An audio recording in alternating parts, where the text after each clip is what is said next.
Okay, and YouTube. See, there's a 10-second delay here, so just make sure that YouTube is. Oh, here we go. Make sure that YouTube is. Oh, here we go. Okay, so we're live. Everybody who's joining in, I have echo here. Hang in there. So welcome to the very first live stream of Flights in Asia and Aviation Updates Philippines. I'm Jeff of Flights in Asia, and joined with me is Dirk Salcedo of Aviation Updates Philippines. Today, we're basically going to be discussing our topics actually, the overall scene, and not in a too joking way, but the title is Overbooked and the State of Philippine Aviation. So, nothing, I don't want to target any particular airline, but this seems to be the biggest headline dito sa Pinas. So basically, just the intro, we're just going to go ahead and wait. Hang in there. Let me just. So basically, our there. Can you make sure that the YouTube is on, like the stream? Yeah, Yeah. actually I'm Okay. monitoring it right now and it's doing well. Okay. Okay. So yeah. So basically, right now, current state of Philippine aviation, the biggest story right now has been the overbooking, flight cancellations, and the how should we say this? The bumping of passengers from their confirmed seats. And this has been turning into a political issue where now there's various complaints from passengers in the public regarding one particular airline, but this actually should not just be singled out to just one airline. I think the issue of overbooking and um, overbooking, all these flight cancellations, this is a very common practice in aviation, and it's just this particular, Cebu Pacific is just apparently the one that everybody is complaining about. And this there's various reasons. And during the recent public hearing at the Philippine Senate, hosted by the Philippine Senate's Tourism Department, we've had the various issues that were mentioned, such as the Pratt and Whitney engine issues, which I think Dirk will elaborate even more on. Also, there's the lightning warnings sa Manila, which has impacted uh, overall flight operations to and from the airport. Um, and also the other issue now that we've seen with the flight cancellations and the overbooking and the bumping of passengers is if the Philippine Air Passenger Bill of Rights, which was, I believe, it's not fully enacted, and that's why there's an issue with it. But it's very much a guideline for the airlines to follow to hopefully have a much smoother experience when it comes to these issues. And now there has been calls for it to be codified into law, and one of those is a travel the passenger forum convener Primo Murillo, who has been quoted on various news outlets saying that we should actually make it much tougher and codify it into law. And others now, like Congressman Rodriguez, if you've seen the news, wants to suspend the franchise of Cebu Pacific, which is, I think Dirk had some comments about it. I think some ramifications and for the aviation industry we can discuss. Very huge ramifications. So, and this is something I think we all care about because air travel connecting the islands of the Philippines and the cities. While you can do ro-ro, you can do getting around on a car with an island. For the most part, air travel is the best way to get around the Philippines for if you're a tourist or if you are someone who is living here, especially from the islands, to get to opportunities in Manila, Cebu, or any major city. So but after that, I just want to mention some lighter news. We'll talk about the overbooking issues, and if you have any stories you want to share, just feel free to share it in the comment section, and maybe we can read a bit. The other news, AirAsia Philippines is now at the domestic terminal. I mean, the domestic flights are now at Terminal 2. So this is an upgrade. We were talking about this with Dirk. Yeah, fun stuff. And then sticking with AirAsia, there was apparently a reported deal between Abuits and AirAsia, which so far both companies have denied. And that's kind of peculiar, but maybe there's some politics or something going on, but we're not going to speculate on that. And finally, very happy news if you want to go to Japan. There is a new budget airline traveling between Tokyo and Manila, Zip Air Tokyo, one of the new startup airlines that's Japanese based and happens to be a subsidiary of Japan Airlines. So that's all I want to say, and then I'll hand it off to Dirk if he wants to with his intro. Yeah, that's great. Thank you so much, Jeff, for those, for presenting our main highlights for, main topics for this or tonight's podcast. I'm absolutely happy to be here, with you talking again. No, on our, I think this is our second podcast now, partnership between Aviation Updates Philippines and Flights in Asia. So thank you so much, Jeff, for inviting me with you to be part of this podcast. Uh, well, just a brief background for our viewers. I am Dirk Salcedo. I am the founder of Aviation Updates Philippines. This is the Philippines, actually, proud to say, the Philippines, one of the Philippines' largest aviation news providers. And throughout the years, we have already reached a decade of writing here in the Philippines, and we've mastered the craft of delivering these news information to them. And it's such an honor to be here again, presenting and co-presenting this podcast with you. And we've had so much to talk about for the rest of the evening. Some bad news when it comes to our overbooking or the flight disruptions here in the country, as well as the other good news like the recent flight launches of Zip Air, the Tokyo-based Zip Air, as well as the transfer of or the completion of the STAR or the Schedule and Terminal Reassignment Program of the Manila International Airport Authority. Uh, well, I think let's get on it, Jeff. Yeah. Uh, Let me go ahead and so oh, which well, actually, before that, someone commented, uh, Kuya nice Dirk to pa meet. shout out daw. Sorry, I can't There you go. read your uh, username. I think Yeah, it's expected a little bit more. MDBBS Boy 10K. And siya. Yeah, I also like to shout out to some of my friends who are listening, especially Bianca. I think she's listening right now. So thank you so much for listening and supporting. So Yeah. yeah, with the recent overbooking problems, I think we're first going to define what overbooking is, right, Jeff? Yes. Well, technically, overbooking is just that, overbooking of seats or tickets in an airline. So, well, basically, we can explain it as something like if an Airbus A320 or an aircraft has a capacity of 180 passengers, then airlines usually oversell seats. So, for example, 10% of the seats, that would be 18 seats on the Airbus A320. So, technically, when airlines are selling, this is just an example, theoretically, just to present the idea of overbooking, they'll be selling 198 seats all in all. So that's actually a big difference, right?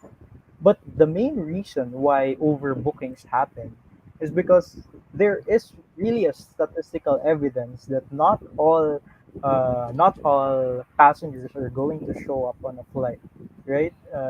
I think there are so many reasons why a passenger can make some flight, right? Emergencies or yeah, personal emergencies, change of plans, or uh, anything, or they just forgot about their flight booking, and they cannot make that flight on time. So airlines really have this system in determining uh, the number of seats to be overbooked on a flight. And what I can say is this actually is legal. well, in the context of the Philippines, overbooking is legal. This has been made legal since 2012, before the introduction of the the Air Passenger Bill of Rights. Because later on, we'll be discussing also the provisions of the Air Passenger Bill of Rights. But uh, because of the introduction of the Air Passenger Bill of Rights, airlines were given freedom. However, that freedom comes with something in exchange. Those are, well, the current bidding system that we are seeing in situations where uh, all passengers show up on a flight, all ticket holders show up on a flight, because uh, for me, ethically, there is no problem when an airline overbooks flight. It's part of business. It's business. It's capitalism. You know, it's the problem lies if all of those passengers actually show up. 198 passengers show up for an Airbus A320, which only holds a maximum of 180 seats, and it's really not. It's really not uncommon for us to see passengers getting kumbaga offloaded because a flight is overbooked. Right? And what I'm trying to say is those provisions that I've said earlier, in exchange of the allowance of or the permission to overbook these flights, is that airlines are required to compensate these passengers, and it's actually stated in the Air Passenger Bill of Rights. Uh, I'm not pretty sure with regards to the exact monetary assistance. I am not sure if it's actually just presented there beforehand, but I think the main reasoning, or the main concept there is that airlines are going to provide, or kumbaga initialize this compensation or remuneration that they are going to these affected passengers, and passengers are going to be the one to decide if they are taking those benefits or taking those remuneration in exchange for that passenger to be transferred on another flight. So yeah, I think that's it. I actually explained the process, what happens after you got overbooked on a flight, after you got offloaded on a flight. And I think you know this, Jeff, as well. One of the best travel tips that I've been given so far is that you should not always take the first offer, right? When airlines are offering you the prior remuneration, or prior, what you I think what's the proper term? Uh, Proper, I think, reimbursement or something, because airlines usually just give a set amount of uh, siguro cash, or a set amount of vouchers or allowance beforehand. But when there are no passengers who are going to take up those benefits, or those reimbursements, then it's really high time for the airline to ramp up the stakes and increase their offers. That's why we can actually see Facebook posts that uh, flexing their scores. Those who got free hotel accommodation, those who got free flights, mostly round trip flights. I think it's already very common for overbooked or offloaded passengers to actually receive, I think, at least domestic round trip flights. So it's really a common occurrence already. And although I have not specifically experienced having been overbooked, on a specific flight, but uh, well, I would wish to be on an overbooked flight so I can take those remunerations or benefits with me sometime, right? Uh, you mentioned, I think, Jack, earlier that you had some personal experiences with overbookings. Uh, Actually, I was mentioning, I say not personally kasi ako, Oh but yeah. it was actually family members recently. So I will mention the first story. I booked ang tita ko punta sa Lawag, ang bago ng Cebu Pacific route. I think Mm. around a week after the opening, kasi ng, and then that flight actually was for some weird reason kasi the ticket was Iloilo punta sa Manila and then connect sa Luwag. Uh, the original flight sa Iloilo Manila okay lang, walang Mm. problem, pero the issue was the connecting Luwag Manila Luwag. So in mid-air, I think around sa gabi, just a few hours before midnight, ang cancel ng flight punta sa Luwag. So Yeah. that was just by email. I was like, and then I think she didn't get any walang message until the morning. So we were trying to figure out how is she gonna get ang balik sa Luwag, and then I guess she's not really well versed like us. Maybe that you got to go to the ticket agent or Cebu Yeah. Pacific, talk to them. And this is something I noticed that I think a lot of Filipino travelers, a lot of us, we are aware of the Bill of Rights and you are entitled to compensation, pero or the right word is maybe I don't know. Yeah, I think compensation is the appropriate Yeah, word. compensation is the opera. Yeah, I was looking for that. It's at Yeah, the tip of my tongue compensation. already. Yeah, Yeah, keyword, compensation. Right, keyword. right. Let me just type it in the comment section. Yeah, Compensation, keyword. this keyword. I know. Yeah. So I think there was a voucher on the Cebu Pacific that she mentioned, and then I'm not sure the validity. Oh shoot. Oh oops. Oh oopsie. Wait, hold on. Let me. Okay, oops. Not this one. I did not. Keyword mistake. Keyword. I was thinking. That's what See, happens. That's what yeah. happens when you're typing and you're speaking.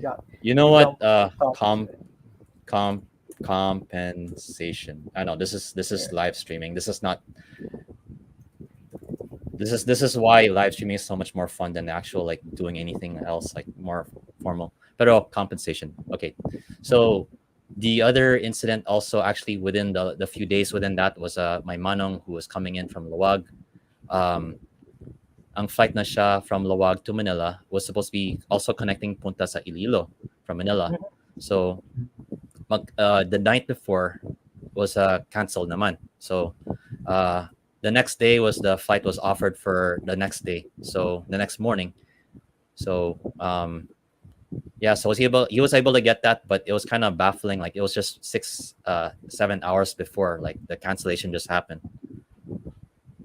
That's and then when I went to Cebu recently, this is a table talk with some of my manangs there. It's like Mhm. their the daughter an anak na siya was in Manila, and basically what happened was they're based sa Cebu, and then they were in Manila, and then canceled on flights. So I guess the Manila they were talking about the Manila staff. It's like there's some confusion.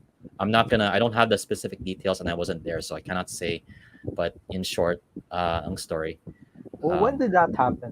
The recent that was very recent actually. They were like my nang was saying it's like very recent. So yeah, I'm hearing this is a table talk discussion point because especially when people come home, because it's summertime, so everybody's traveling, and Mhm. there ang nanay, tatay, ang lola is traveling, titas also, ang bata, everybody's punta balik is balik Yeah. sa travel season, so post pandemic and everybody's happy.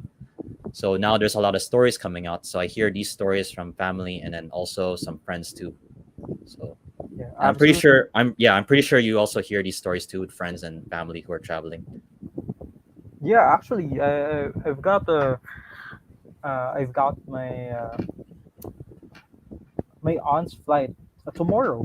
Actually, tomorrow. Her original flight Oh, was canceled. It's a oh, Davao to Cebu flight.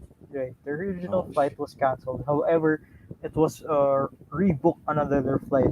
The good thing is there are multiple flights between Davao and Cebu.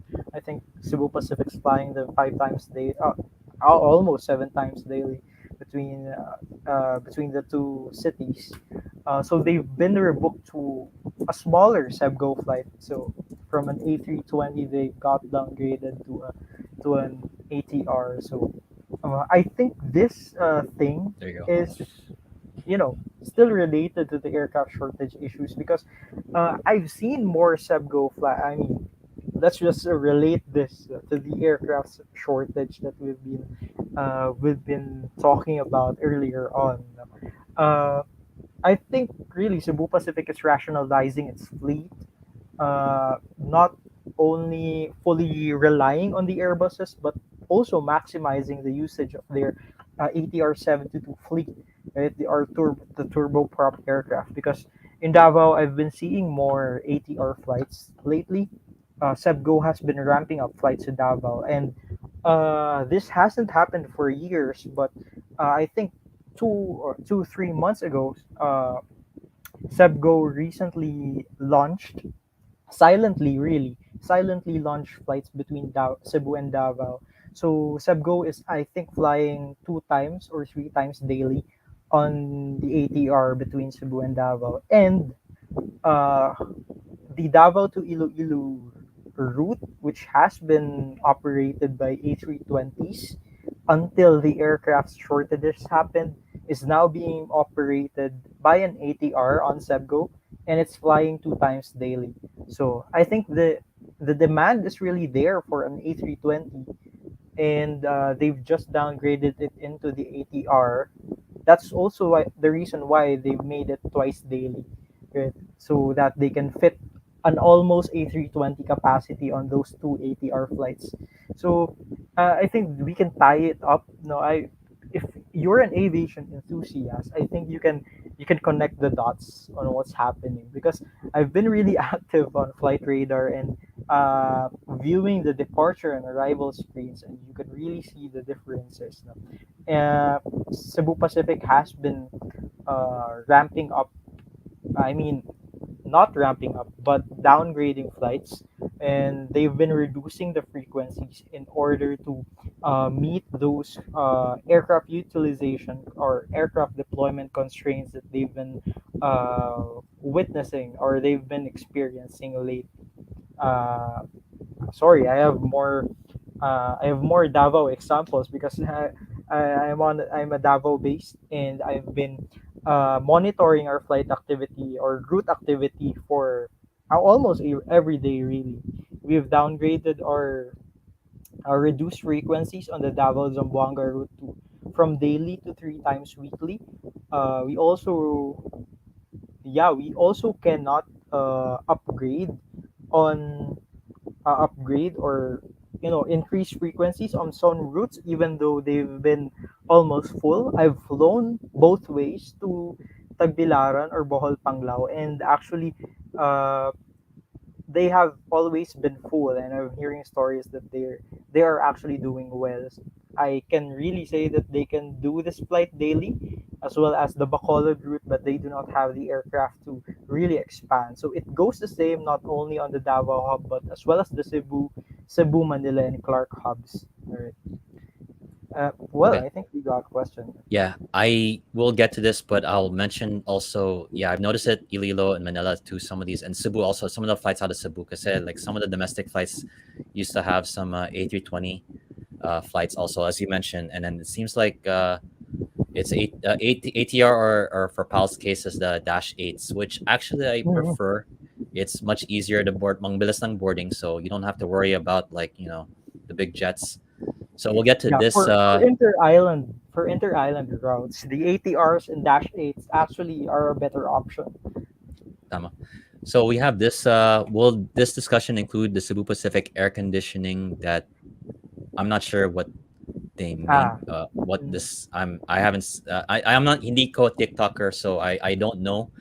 Maybe if can someone elaborate and give me a link here? Sorry, I hindi ko use ng TikTok.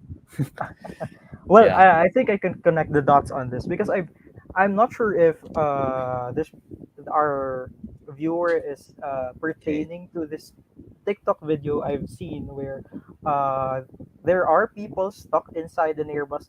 I think that's an Airbus A320 aircraft with, I believe, there's no air conditioning because passengers were seen using the safety cards, the Oh, aircraft safety cards, to fan themselves inside the aircraft. And you know what? Without air conditioning inside an aircraft, an A320 or a cabin, any cabin really, aircraft cabin can be really hot. Right?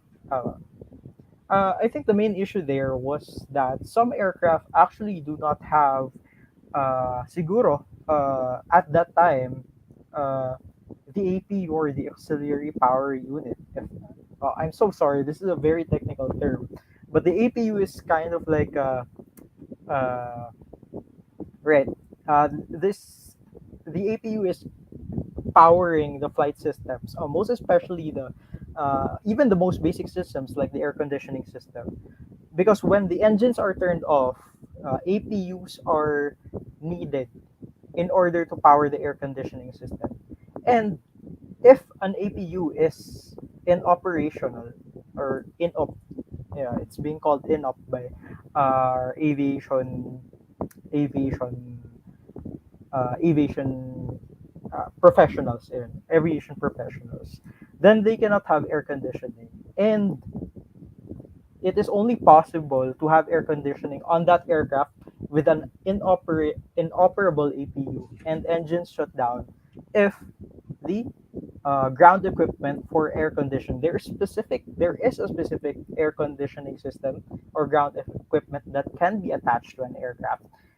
However, these are limited because it's because not all aircraft need them, right? Because most flights have tight turnaround times, and they do not need servicing that much. Can Okay, I interrupt you here? We have a comment, some comments coming in. So absolutely. AG Ski, yeah. So there's another observations. Interesting. I've actually seen Cebu Pacific canceling two ATR flights from Ozamis from Cebu and replacing it one A320. So this is a case of upgauging, I guess. And then now we going back to the air conditioning issues, same issues. So I believe this is tied to it on an A330 Neo from Osaka to Manila. Um, Yeah. can the original poster just verify this is going back to the Cebu Pacific Aircon TikTok thing, right?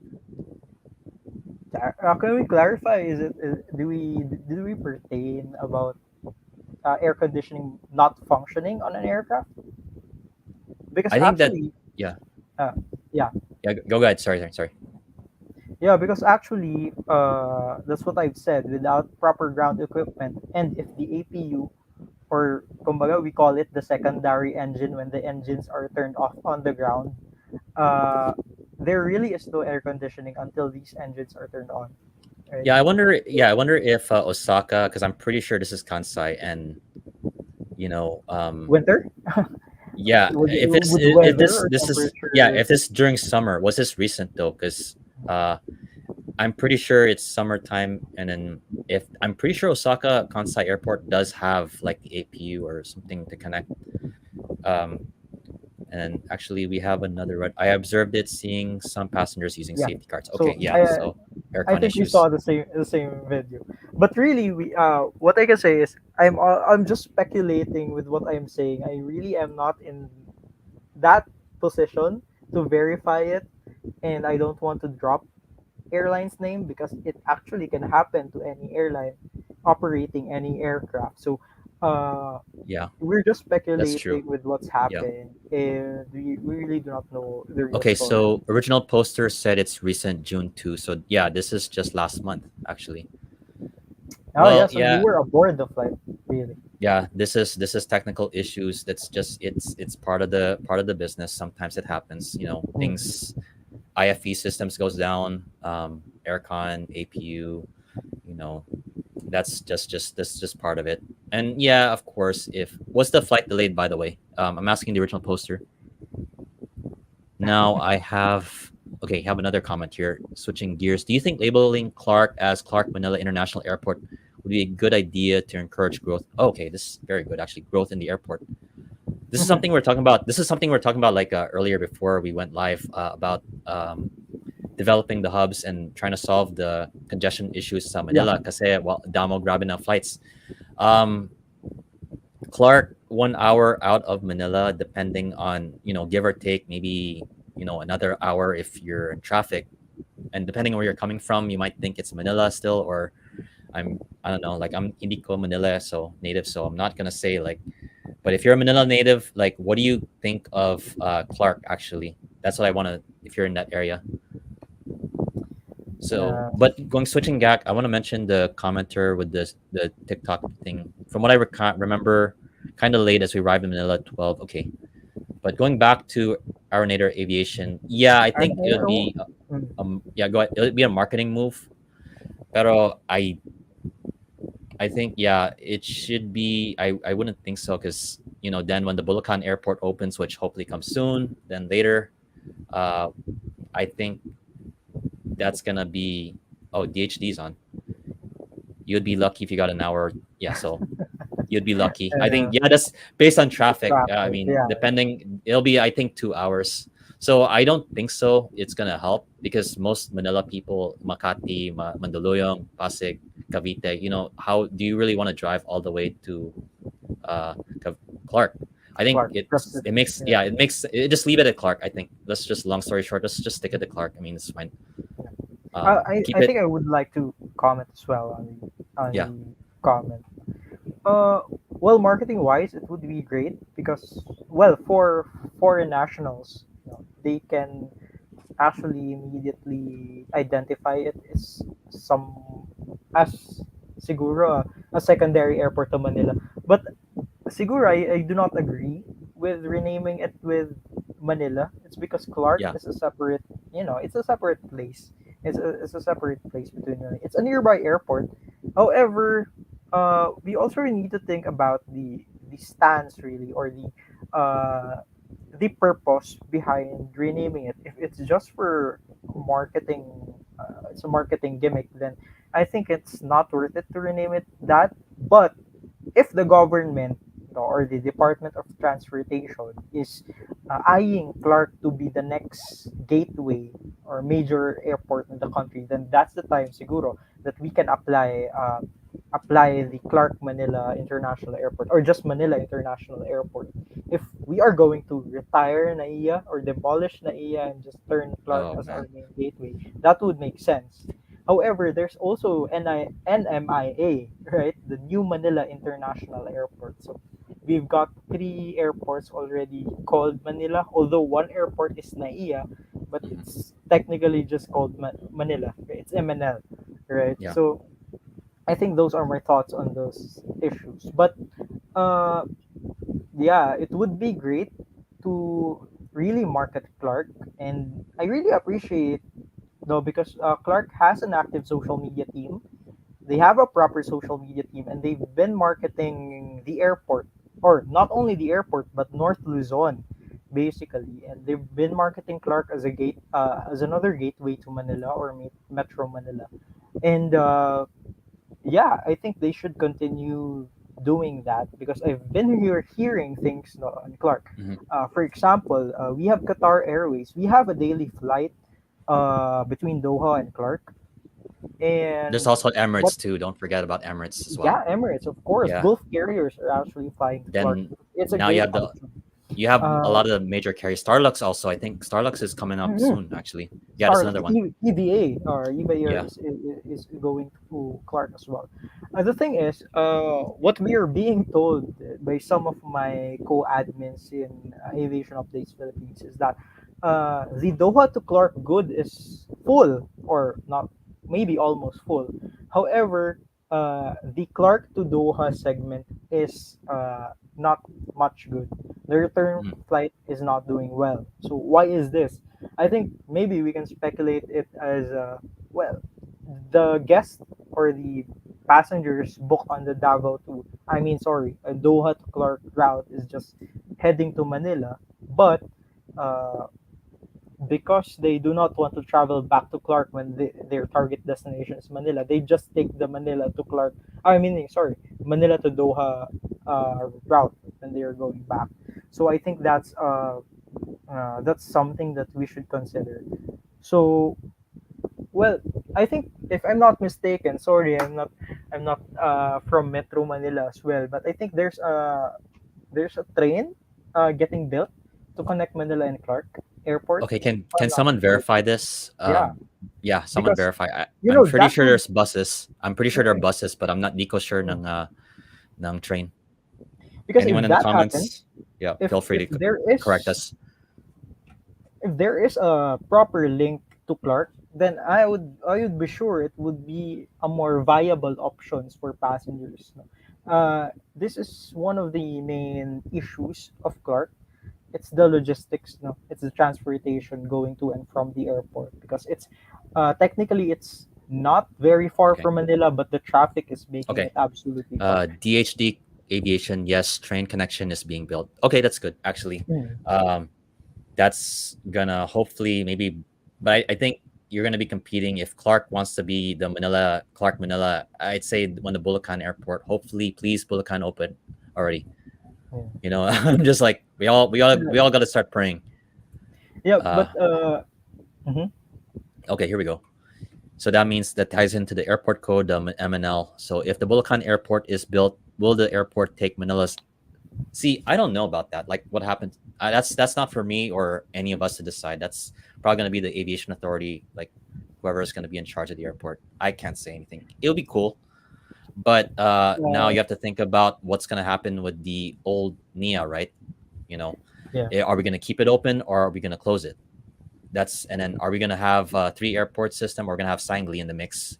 Then that's a whole weird. Going to have like almost four hubs at one point, Mm, which maybe might be too much for Manila. I don't know. Like, if you guys think like just think like or comments like what do you think like if it's too many hubs or how many hubs does Manila really need?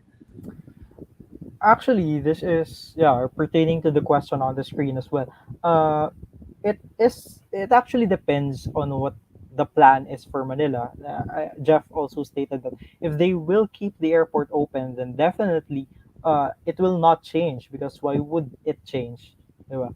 Yeah. There's no particular reason for it to be changed, because it's Manila So and I it's our still PLA. can't say his name. I can't say his name. It's basically like yeah, that's true. Actually, he mentioned Mm. good thing he mentions London, which has like Gatwick, Heathrow, Stansted, and then there's also Luton and their city airport. But I think each one Yeah, of them each one of them has a different purpose.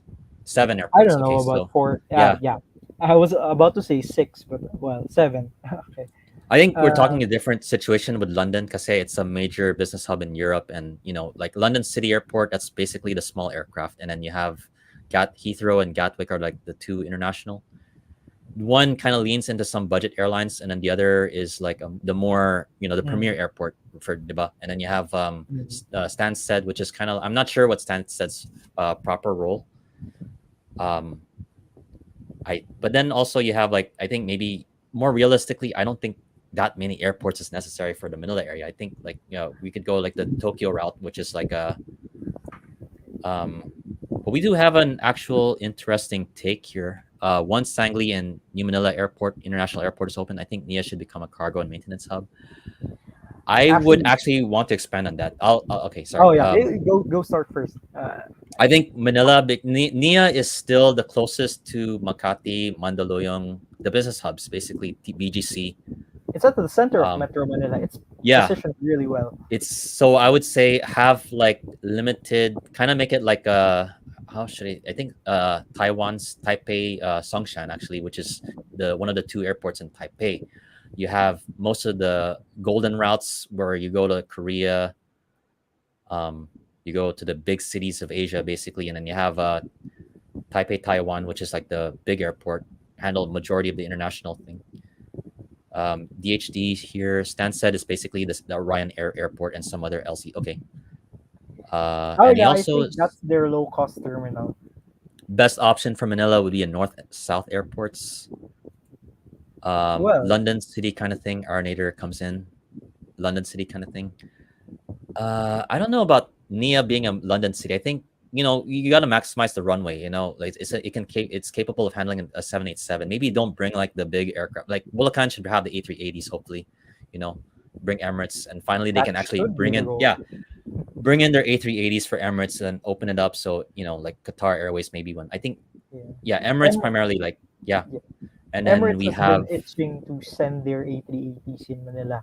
yeah, Has been happening until now, but of course, due to infrastructure and other constraints, they could not bring that's it true. here on Yeah. a regular basis. Although we have A380 flights in Manila, however, we cannot do regular passenger flights on the A380. But I think Manila Nia like I think have keep some of the A320s there, like just major cities, Mm. but budget airlines will probably shift them to Bulacan or Sangli. I don't know, like whatever airport, but keep like the big airlines like the ANA. Maybe have like flight slots and have like a maybe Manila, like the airport can actually implement like a night curfew, like how they do it in Narita, where it's like 10 to Mm-hmm. 6 p.m., 10 to 6 a.m. Have it like no flights, so people around that area, because it's urban. Even London Heathrow has curfew, Yeah. right? Okay. So I think that's actually I've been thinking about this lately as well. Earlier you mentioned about Sangli Airport. Sangli Airport also has this. Before there was this big development project plan for Sangli.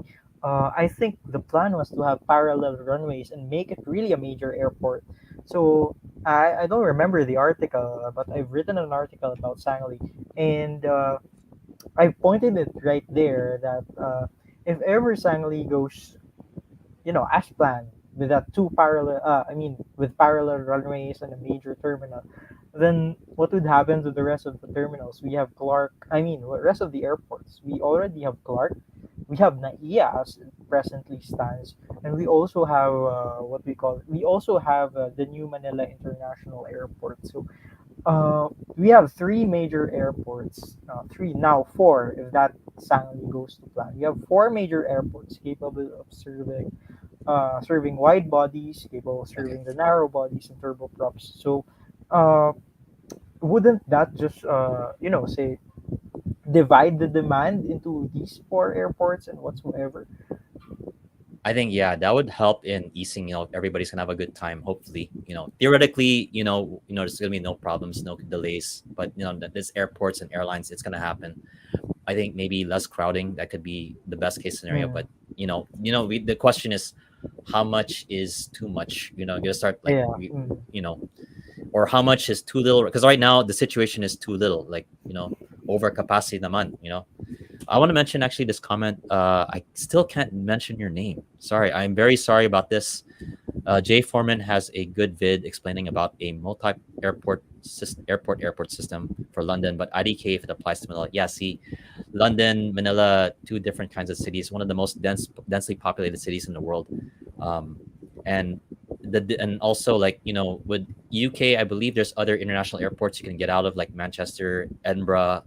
I think Edinburgh, and also there's I think Stan said while it is Ryanair, there's also like international flights to and from there as well. So mhm. there's a balance. There's a balance of the flight distribution, and then of course Heathrow, your big airlines that want to go there, which is a premium. So then I think with Manila, since now the situation is there's a lot of right now in this current situation until it changes with more development of outside of the area of Manila, we are still going to have the reliance of Manila Airport. Mm, And my belief is the Philippine aviation system is overly reliant in Manila. All the airlines are based there, Cebu Pacific, while it's from Cebu, their main base sa Manila, diba? And then you have AirAsia. They previously were Clark. Their main business seems to be focused on Manila. mm. Philippine Airlines, obviously the flag carrier, Manila, and Yeah, everybody yeah, seems to the wants main their airport. flight slots, and flight slots are still a premium. There are still, basically airlines that are seeking like even before pandemic, we had airlines looking for flight slots, and apparently it's not available. Emirates wants to Yeah, bring in their A380s, and they still can't do it. So yeah, yeah, the demand out of to and from Manila is just great. That we do. Now the question, then again, that goes back to the question: is how much is too much? Like how much more do we need to add, and then like to make it efficient? Otherwise, we're gonna have like something we may not be able to take care of. So yeah, actually. Uh, well, I'm also thinking of Clark. Well, this is a very idealistic and theoretical perspective. No, I'm thinking of Clark as a airport, low cost airport in the Philippines. So maybe low cost carriers can base there, and then we also have the more premium and major airports like the NMIA. But yeah, actually, I've heard something. I'm not sure if this is confirmed. I'm yet to research about this, but I just remembered this and I'm opening this up. If I'm not mistaken, I've read something saying NMIA is currently on hold. I think, oh, yeah, I think this is something okay. big. Yeah.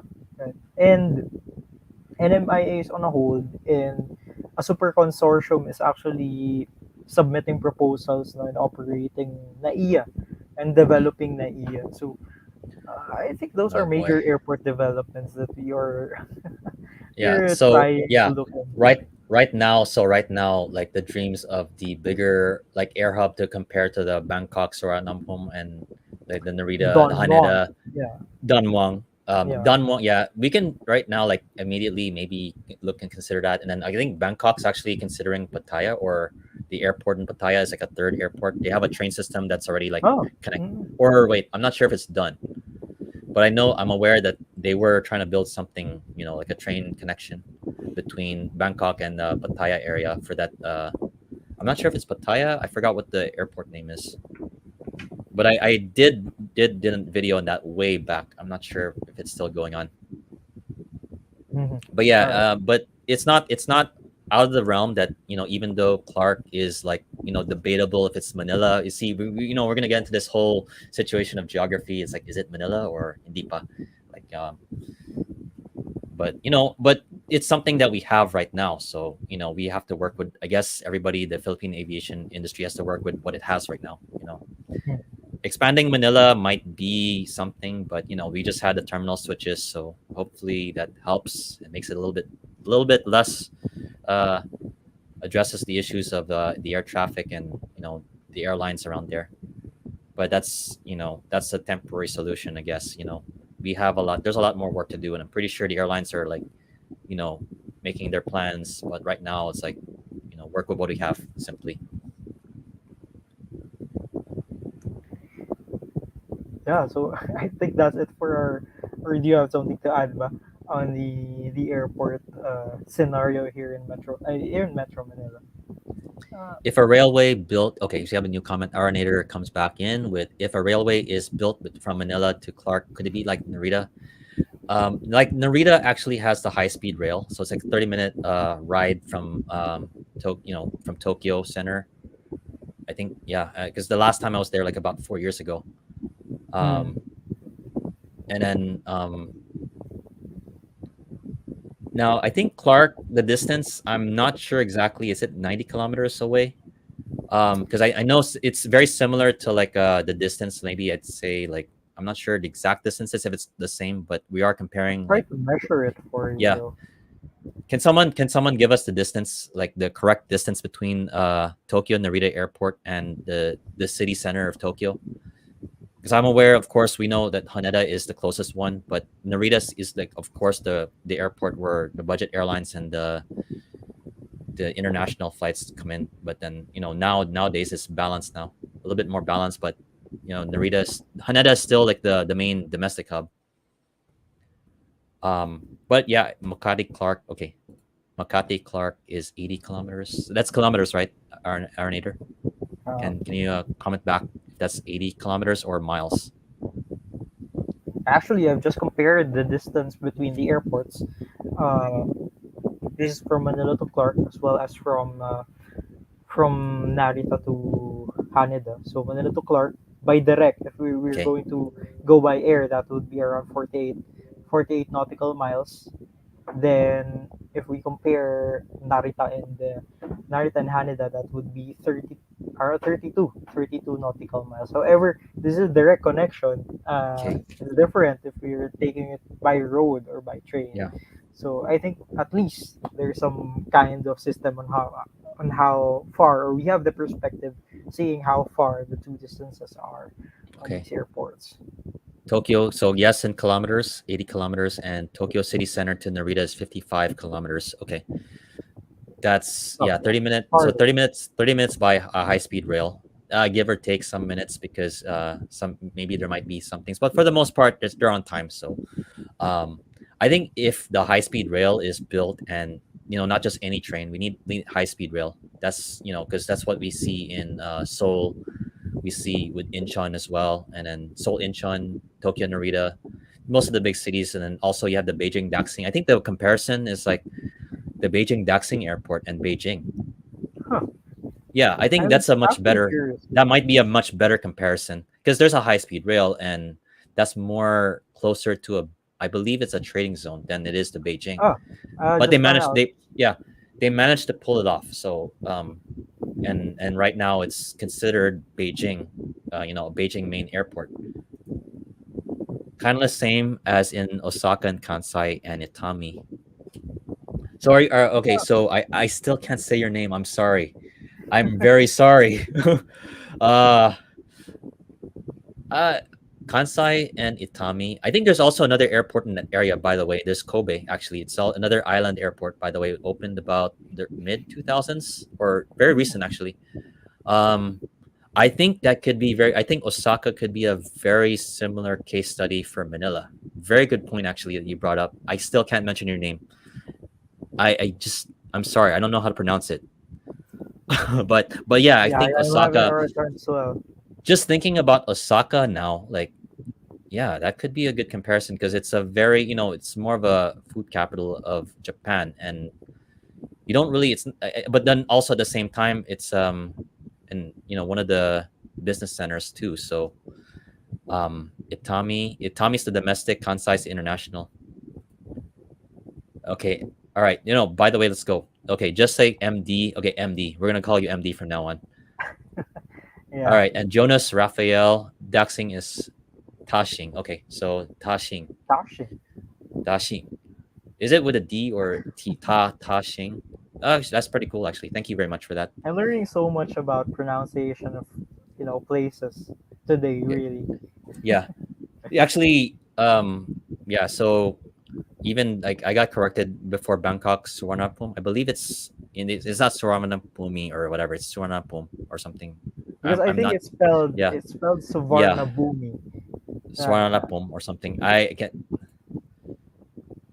MD says one thing that buzzes me out at Kansai is there is like a separate floors. Yeah, actually international. Yeah, MD mentions that, and I can verify that there's a floor on the passenger terminal. Um, third floor is international, and then domestic's actually right below, and then below that is the arrivals area. But domestic actually has that whole second floor where it's domestic and arrivals, departure and arrival check-in. So the international is weird, and then it's in the middle of the terminal, and then two wings. So yeah, I can verify that for you, MD. But it's kind of cool actually. It's a from my it's one of the longest passenger terminals in the world. It's an engineering marvel of itself on a man-made island. So yeah, I mean, cool airport, cool place to go. But I think yeah, maybe that could be something for designs for future airports in the Philippines to look into. Like if they want to save some space, like have, but then that's depending again on like construction and building requirements here in the country. So I'm not an engineer, so that's something probably like the airport designers can look into. yeah, actually, although we're comparing places right now, we really cannot compare Manila and Clark with any other airport because, well, logistics wise, transportation wise, facilities wise, it's really different. There will always be Yeah, particular differences when it comes to passenger experience and experiences and whatnot, and that those particular passenger experiences will really result to different kinds of demand, and we cannot measure it. As well as tourism activities, we would need to take that into account. So I think our airport planners would know that, hopefully, better than us, or will be flattered if they take suggestions from our podcast tonight. But I am pretty happy with MD. Thank you so much for yeah, pointing out those similarities with our situation in other places. yeah. So yeah, let's also just consider. I think the planners for the future of the Manila airports, they're gonna consider those.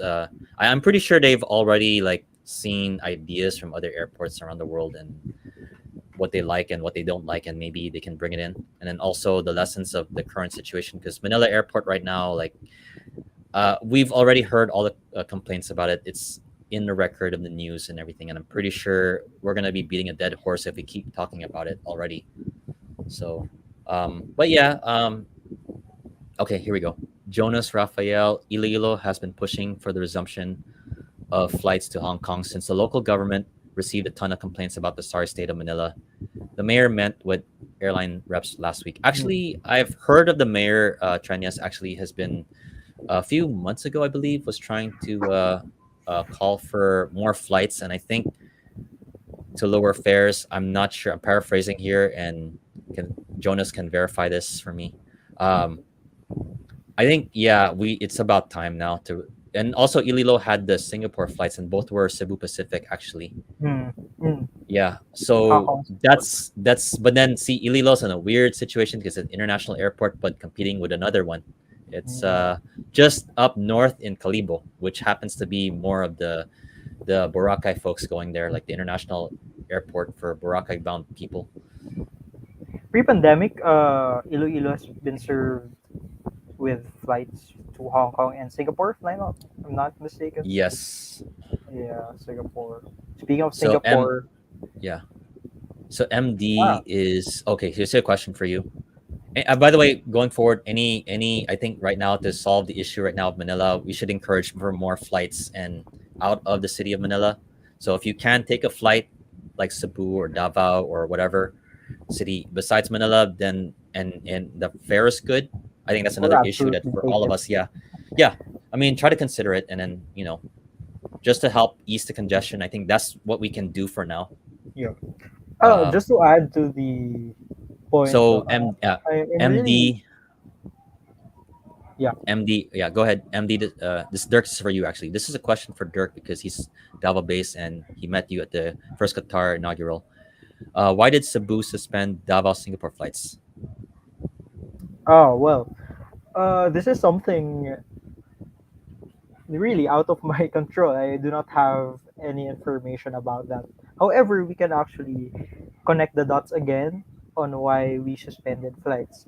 Uh, Over the past few months, before Cebu, well, this is another point. Actually, Cebu Pacific suspended their Davao Singapore service. June, sorry, June first week. I think June 6th was the last flight as of, and I think it's related to the aircraft shortage issues. So Mm, in relation to Jonas's concern, I mean Jonas's point earlier, or comment, mhm. I think Cebu Pacific would be having a hard time launching new flights out of the regional hubs as well. It's because of the aircraft shortage. Okay. So I think it would take a lot long time, but Cebu Pacific has been continuously receiving new aircraft. We have a new Airbus A320 which came in last June 30. So I think that's a good improvement. So maybe in the next few months or the next quarter, if things improve, or the next Oh, winter schedule. okay. I want to Yeah. tie this into your Davao Singapore flights because DHD just mentioned from 3 airlines to 1 airline soon. Yeah. So Yes.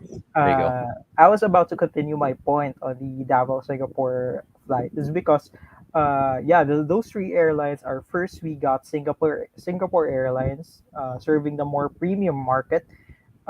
Second would be Scoot, another subsidiary of Singapore Airlines, and the third one would be Cebu Pacific. So Cebu Pacific lost out; they backed out in the game early June, and now by October, during the last day of the summer schedule, October 28th, they'll be Singapore Airlines will be axing the Davao route. So it will become only a Singapore non-stop service, because the Singapore Airlines route is a Singapore Davao Cebu Singapore service. So they'll be axing Davao from that route now. And I think I can pinpoint the reason. It's because three airlines siguro are too saturated for the demand for the Davao Singapore route. So I think it's too many for them to for the demand to really cope, right? And Mhm. the thing is, if you have noticed, all of the three airlines arrive and depart at the same time. Oh. Exactly, Jack. Oh. If you look at the arrivals board, The Singapore Davao service arrives in Davao. Both Singapore Airlines and Scoot arrives at around at around 4 p.m. So that's just few minutes, I think 10-15 minute gap between the two airlines, and those two airlines are operating an Airbus A320 Neo and a 737 Max, I see. and So they depart also around 5 p.m. Now the departure is for the three airlines. So they have all the three airlines have a 5 minute gap departing, all of them departing to Singapore. So it's up to you to really decode, no, or you know understand or pinpoint, no, or connect the dots on why these airlines are not making money on the Davao Singapore route. So I see. maybe if they have actually varied the times, especially for Singapore Airlines, the two of their airlines are actually two of their airlines actually operate. They depart and arrive at the same time. So if they have just varied their timetables, I think they would be more successful. I see. However, whenever Singapore Airlines ends their Davao service on October 28th, Scoot will be taking over the service. So from three times weekly, Scoot will be operating daily flights beginning October 29th. So I think that's the trade-off. Out of the three airlines, only one has one, and that is Scoot. Mm, I see.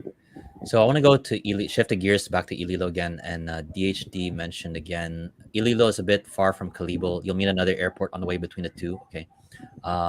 Sticking with Iloilo, pushing. Okay, I did read this one. Met with the airline reps, and then I asked about the mayor of Iloilo sent more than two letters already for the airlines to resume international travel for the past months, and the last letter included the flight class concerns. Okay, and he sent another one here.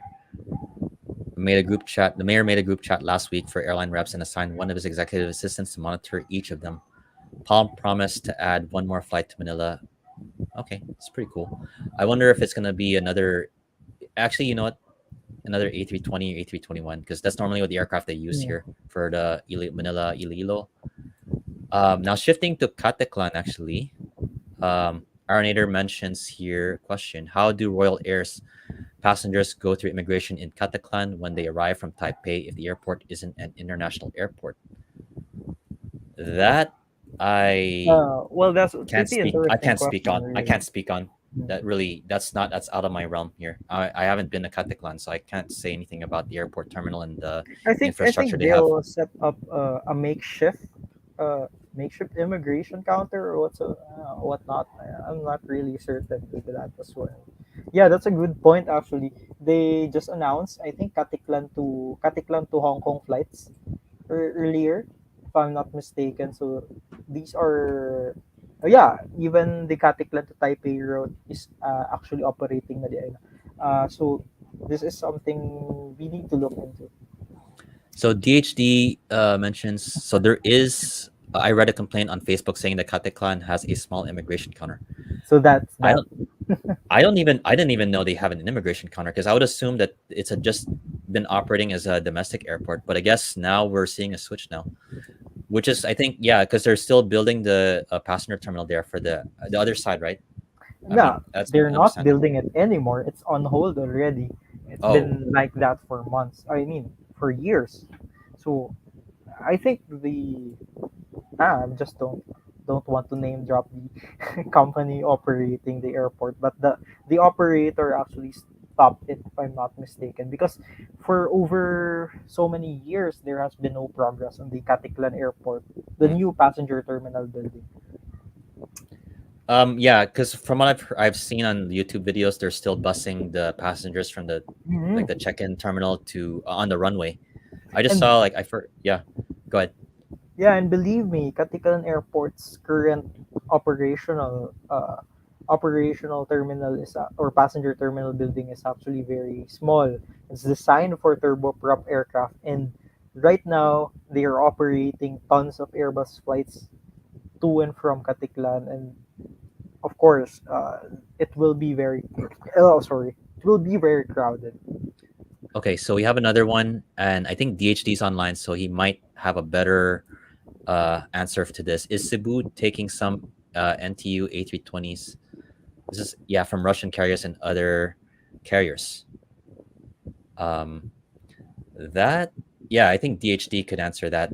He's been monitoring the new aircraft coming in. I'm only aware that the new A320s that Cebu is taking in. Actually, just the one from China, which I think you actually wrote an article on. Mm. The first one that was built in China, that's like that just arrived, I believe, or they just delivered it. Yeah, last June 30. Yeah. And actually, it's correct. They're taking on some Airbus A320s, mostly those NTUs, not taken up by other carriers, mostly Russian carriers, because uh, we technically cut our economic ties with Russia.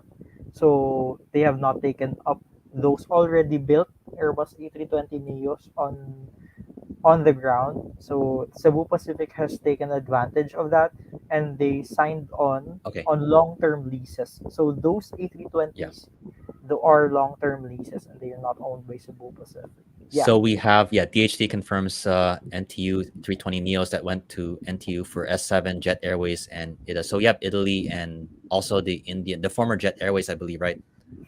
This Yeah. is DHD. This is what you're referring to, and uh, and also MD. There was an Avianca NTU A320 CEO, which has still had a Cebu delivery. Okay.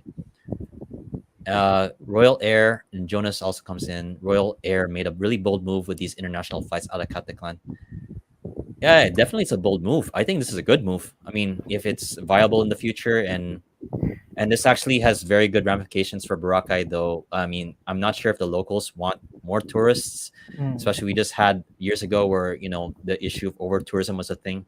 But more direct airlinks are good, like outside of Manila, like as long as it's viable and Yeah. very good I for the Philippines.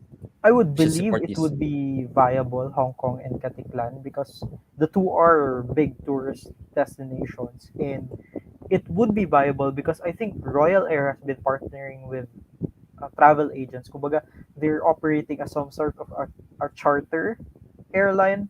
However, they're opening their flights up for booking, but they have multiple travel partners filling up their flights. And if you think the Katiklan Hong Kong is a bold move, the bigger or bolder move would be the Lalo, or the Cagayan North International Airport flights to Mhm. Macau. Royal Air has been operating flights between those Are two these regularly scheduled or is these are yes, charter? these are, if I'm not mistaken, those are twice a week or thrice a week. Okay. Yes, and Okay. you can actually book them on the website. I've tried mock booking flights between Lalo and Macau, and they're actually bookable. So the thing is with Royal Air, they're actually really experimenting with these routes, and uh, it's such a niche market. I think there's really specific demographics, siguro, that they are targeting with these flights. Siguro, Chinese tourists probably, or something like that. Because most, if I'm not mistaken, most of our tourist arrivals are from China or from South Korea whatsoever. So I think So those we are have the we have markets Arnator that saying are. Lalo to Macau is such a weird route. Okay, I mean, Well, absolutely. No yeah. one would think launching flights between Lalo and Macau. And come to think of it, Lalo does not have any flights aside from the Manila to Lalo flights just launched by Royal Air as well. So I think what they're operating is from Manila to Lalo, Lalo to Macau, and vice versa. That's why they also have a direct flight to Manila. So we see, So Jonas mentioned earlier, I'm gonna go back to it. Yep, I see number of travel agencies, and this is good. I think they're testing. I think these are good testing grounds for future like regular flights, for the chartered flights with Royal Air. And I think Royal Air is one of those airlines that's like kind of leading in terms of like getting out of Manila Mm. and play video IDK. So MD comes back. Now this is a whole different topic here with airline liveries. Would make sense for airlines here to have special liveries for movies and games like Avianca and Kanto, Etihad, Mission Impossible, and the Finnair. Actually, the one that I love is ANA. They seem to do it right. Like all these different liveries that they have. Those are actually very good Yeah, livers. The anime inspired livers are great. I think the only airline I've seen with like really unique liveries here has been AirAsia. Actually, they used to have the Henan, it's an advertisement I basically. The think Henan, as of the right yeah, now, they do not have special not anymore. livers anymore. Yeah, Yeah. no, before I remember seeing one with that, and that was kind of cool. I mean, We kind of also have different. pure gold. If Oh yeah, you're yeah, on Tama. YouTube. Yeah, Yeah, that's it's true. a local That's true. grocery chain, right? So that's great that they have those partnerships going. MD, It Angry keeps Birds, aviation enthusiasts really on their toes. But Angry Birds, Angry Birds. We have Angry Birds joke. yeah, Manny Pacman. Yeah, that's like. yeah, Oh yeah, yeah, the Oh yeah, Air manufacturer Asia line. had the Pacquiao. That's right. Mm. Damn, man. These are recalling some of these stuff that they used to have. Uh, AirAsia really has some of the most creative levers. yeah, they have the ASEAN one. I'm not sure if they do still do the ASEAN ones. They had those before, Huh, but yeah. it's kind of it's a treat that we get to see some of them are before though. Max Mhm. characters, not the 77 Max, not to be confused. Okay, Royal Air seems to be avoid competing with the big three. I think it's a smart move because they're a smaller carrier, and you have Air Asia. While Air Asia is smaller, you still have the backing of the brand, basically. The red brand, Air I'm Asia. It's just actually really you impressed know, that AirAsia made it stick here in the Philippines. yeah.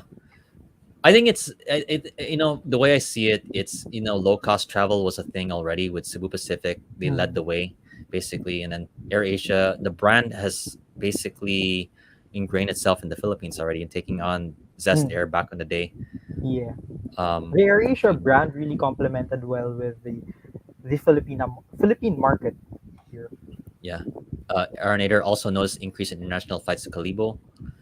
Yeah, I I think mean, good move, very good move for the Philippines. I think. then again, Chinese tourists, long air, and Yeah, yeah, okay, there you yeah, go. mentioned it. DHD mentions it. There you go.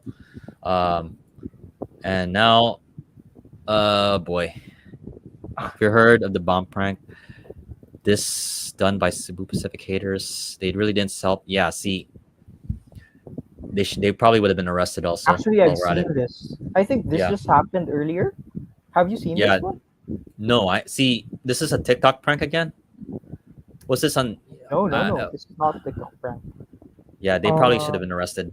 if I think I can present it to you guys for those who have, for you as well, Jeff. Oh boy. There's Okay. there's a photo. There's a photo. Okay.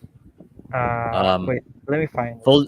Okay. Full disclosure for those, and hopefully YouTube doesn't we're not we're not encouraging this. Please don't do this. Okay. Yeah, yeah, Bomb jokes. You can get into serious trouble. yeah. Um, full. I mean, I wonder if we're gonna get in trouble, but I don't care with YouTube. Should I? Oh no, it's not sensitive or whatsoever. Airdrop prank on one of the passengers. Yeah, see, I think I'll.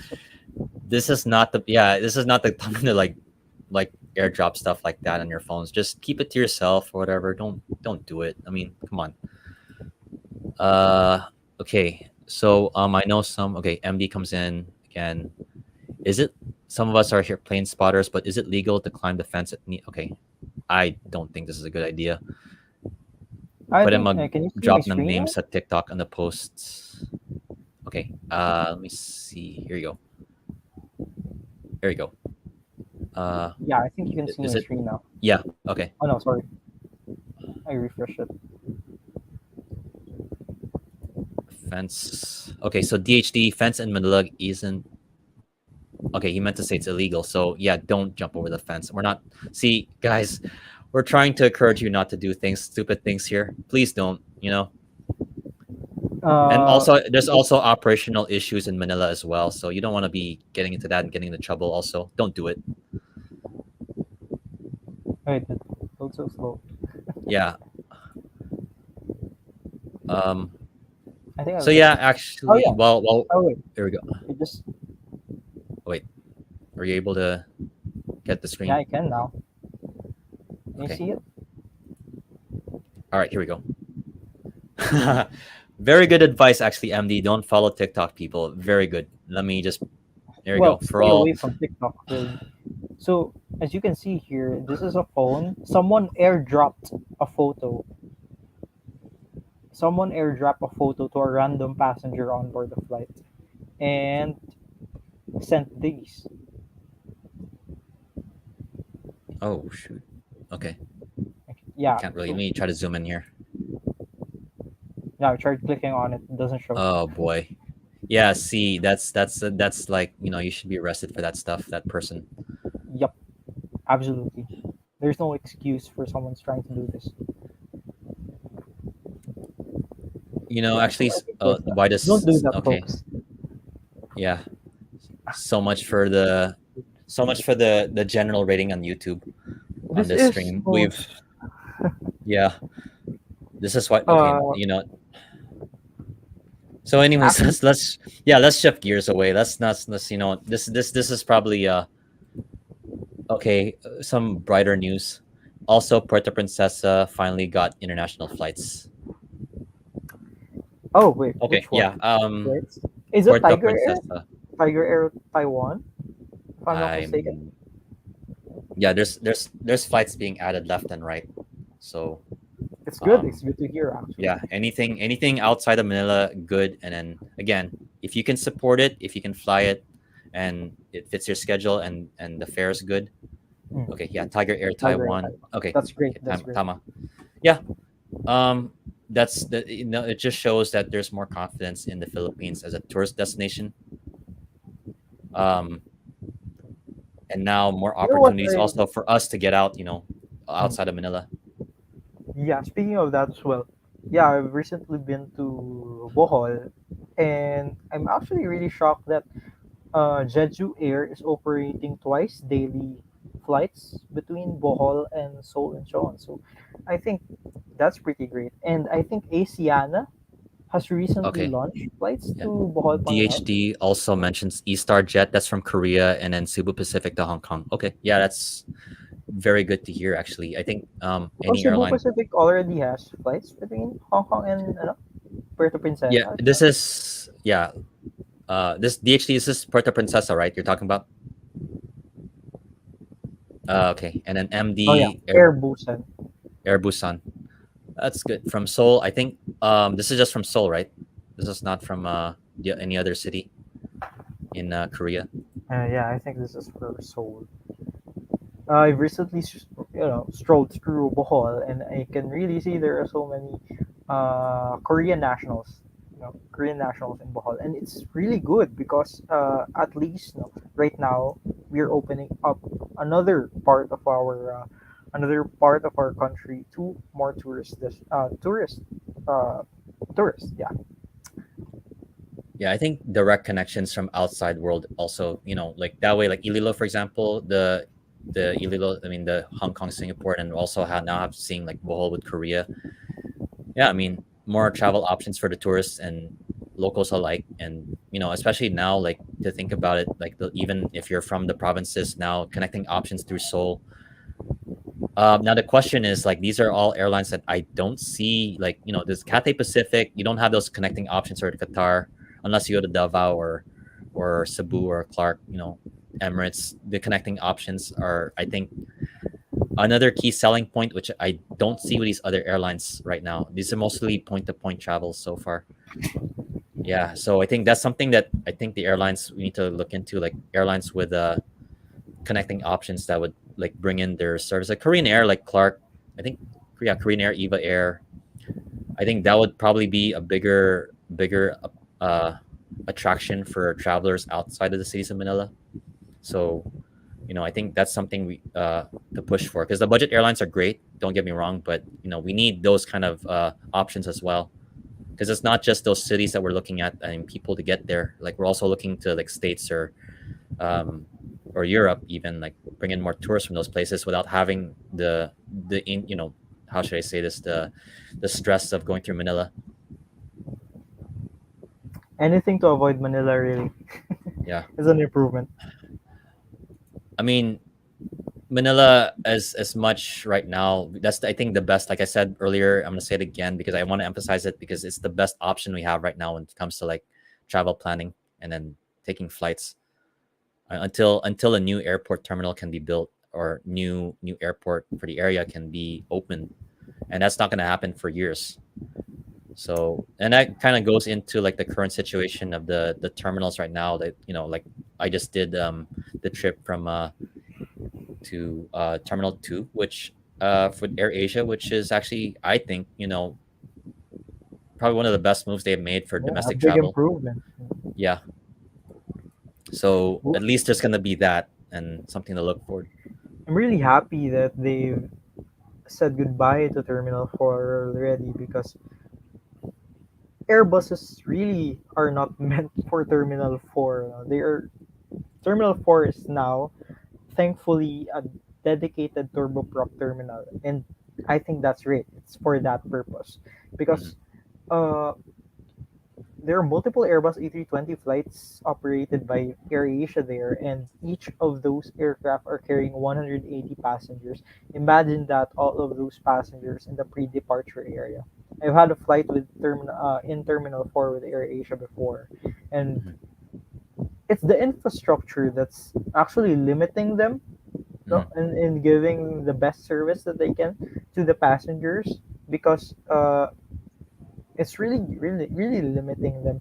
During in the pre-departure area, it was absolutely crowded. We had nowhere to sit because at that time there was a domino effect on delayed flights, Yeah, that's true. and passengers not being able to depart on time. So it's absolutely crowded, and I would not like to have that experience. Thankfully, our flight departed a bit on time, so we were not able to stay long on that pre-departure terminal. Yeah, something like that. So I hope, Jaden Wong. and I think I'm happy to hear that you had a better experience flying Air Asia in Terminal 2. Yeah. We all have our. I'm pretty sure some of us who've flown with AirAsia before will remember the crowds, or even like Cebu Pacific back then before, how it got crowded over the years, and of course, yeah, Aeronator T4 is such a nightmare. I mean, I think now maybe those who are using it now is gonna have more space because don't have the big AirAsia. Hmm. Yeah, Uh, actually, MD brings up the Simply Aviation's brutal honest vid about Manila JFK. Yeah, I've seen that actually, and mentions about the aircraft issue. Like his flight was actually delayed, I believe, and or canceled, and then he had to take the next day, and that was because of the aircraft shortage again. So the A350s come in. They need those wide body aircraft for PAL. That's the I think the situation for PAL, that their own problem, especially for like and they can't. I believe they still haven't. They only have the two of them. So yeah, more oh wide yeah, body aircraft for them. they already leased out four of them Hmm. during their bankruptcy protection process, but right now they're scrambling to get more of these jets. However, it's not that simple to get them back because I think Lufthansa has already uh, acclimatize those A350s, and they're not letting go of those A350s. I think the PAL A350s have already been reconfigured to Lufthansa's liking recently, so no, they're not going back. Okay, so going back to the engine issues, switching gears. So question from MD again: how can you explain the no engine issues to normal Filipinos, non-aviation geeks? It's a Uh, good question actually. You want to start with your answer, Dirk? well, I think this is also the same explanation in layman's term that has been presented by one of Cebu Pacific's heads, right, corporate heads during a Senate hearing. So it's like I'm not I'm not sure if this is the right term, but the thought is uh, you have two cars. One is an older model and another is a newer model. That newer model has new engines. However, those engines need more need more maintenance time or are not very durable. So that's that actually. They need more maintenance time, and because they need more maintenance time, they cannot be used in your daily drives and whatsoever. So that's basically that. It's just longer maintenance times, and uh Well, I'm completely missing the point about the supply chain issues, right? About Mhm. how Pratt and Whitney cannot deliver those engines, promised engines, at the same time. So, uh, I think that's the simplest explanation you can give them. Yeah. Adding to that, I think we also have to mention this is not just a Cebu Pacific problem. This is also Hmm. a problem of other airlines around the world. And then one of those, like a perfect example right now, Go First. I don't think people have most Filipinos have a awareness of like India aviation right now. Because we had that situation, the current grounding of the aircraft, and that's caused their bankruptcy. They're blaming the Pratt and Whitney engines as well. So, um, and I think down in the future, and then we have like other airlines being affected eventually with the new Neo aircraft with the engines. And yeah, actually, MD brings up Pal also as well mentioned that during the hearing as well. By the Yeah. way, yeah, you guys should if you guys haven't watched the full hearing, you guys should. I highly encourage it. I'm pretty sure most of you guys here listening in might have seen clips of it or you know but if anyone who has really wanted to go in depth or like for the non-aviation geeks, I think um, listening to that would actually introduce them to the current situation, the dilemma of the airlines as well, because and the ground staff and the bill of rights stuff, the airline bill of rights is that's now that's the engineering side has to be taken care of, but now the main issue that the headlines is like what happens to the passengers being affected, and I think that's Mhm. really the where the angst is coming from, diba? So Mhm. okay, we can discuss that more. So but here we go. Arinator, would an A330 Neo be a good fit for PAL? Dirk, you want to answer this? I'm not gonna be playing engineer here or manager of PAL here, but that'll be a nice addition, but I'm not sure how it would fit into their I don't want to be like saying it's gonna be good or bad. So I'll just, if Dirk, you want to say Well, something about this? Well, the A330 Neo is basically an A330. So if the A330, which PAL currently operates, is good for them, then the A330 Neo would be a good replacement to the A330s. So I think that's one of the primary purposes of the A330 Neos. It's just to replace the A330 CEOs. Right? So I think it would be a good fit for PAL. However, Yeah. if they want to expand more on capacity, I've been hearing some rumors about this as well. Then they'd be going with Dreamliners. Yeah, if it fits their business model, then why not? And that Yeah. leads us into, you know, and these are decisions that, there's a lot of politics again, and there's a lot of like negotiating going on between engines and the aircraft manufacturers. And that leads us into this. And still remembering Grace Poe questioning why the airlines picked Pratt and Whitney for some reason. Well, Pratt and Whitney's a reputable brand. I mean, this is It's a it's not valid just here. question, really. Yeah, yeah. But then again, this is a major company. And back in the day, like when the 737 Max issues, like nobody really questioned Boeing, right? That's Boeing aircraft. They made the 747. They made 737s that fly and 777s that travel, open up new, bigger, longer routes. So, and most airlines probably just didn't think of like there would be issues. You have the assurances from Pratt and Whitney. These engines are great, and these happen day to day, and sometimes issues are discovered. Unfortunately, it's Mm, just we're dealing with highly complex machines, and I think this is something that goes back to like talking to normal people, like I mean normies. I don't want to talk. We're normal people, right? Non-aviation geeks. These are we're dealing with highly technical machines that it's very hard for pilots to fly. They have to train hours and years for it. You have engineers who must study the aircraft and make sure they know the inner workings of like the engines. That way they don't go kaput when you're in midair. mm. So yeah, we're dealing with highly Well, complicated machines basically. These are metal tubes that have engines that just take you far, but it's like a car, like you mentioned, going back, and you just have to take good care of it as much as you can. mm. um Well, actually, you know what? Going back to the question as well, uh, the Pratt and Whitney engines are theoretically much better in paper with regards to its efficiency, its reliability, ironically.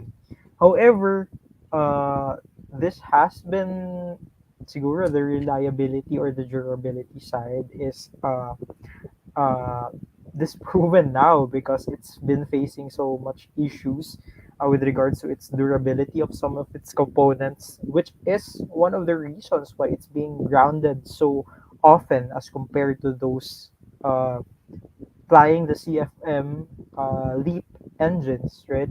Uh, Although it's more efficient, it it's more efficient. It's because it's actually employing a new kind of technology.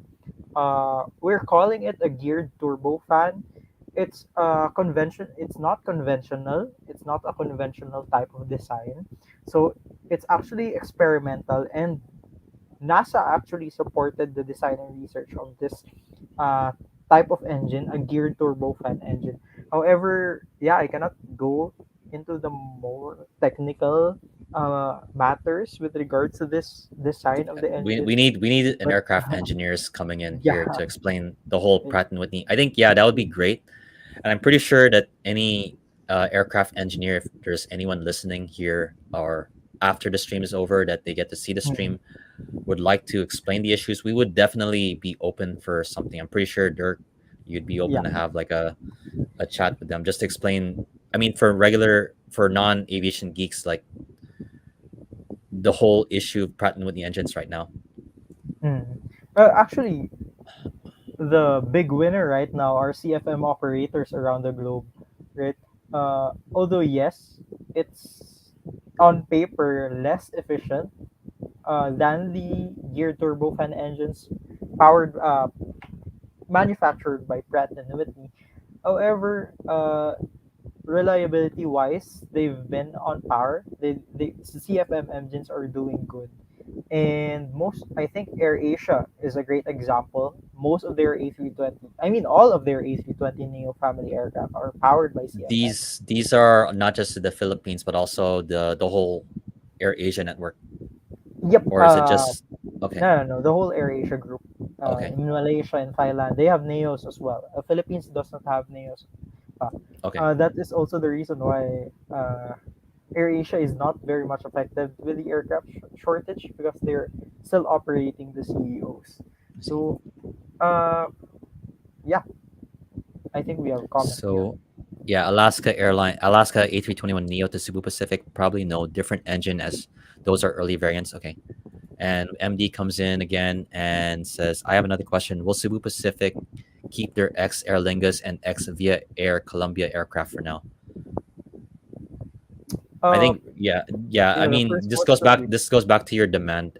Going back to the demand right now. There's just airlines are trying to like pick up more flights, I guess. So I don't think. And then right now, like earlier, DHD mentioned that Lufthansa is holding on to those for dear life. Apparently, those A350s, and then Cebu Pacific's doing the same thing with the Neos. So everybody's like, they need the planes, basically.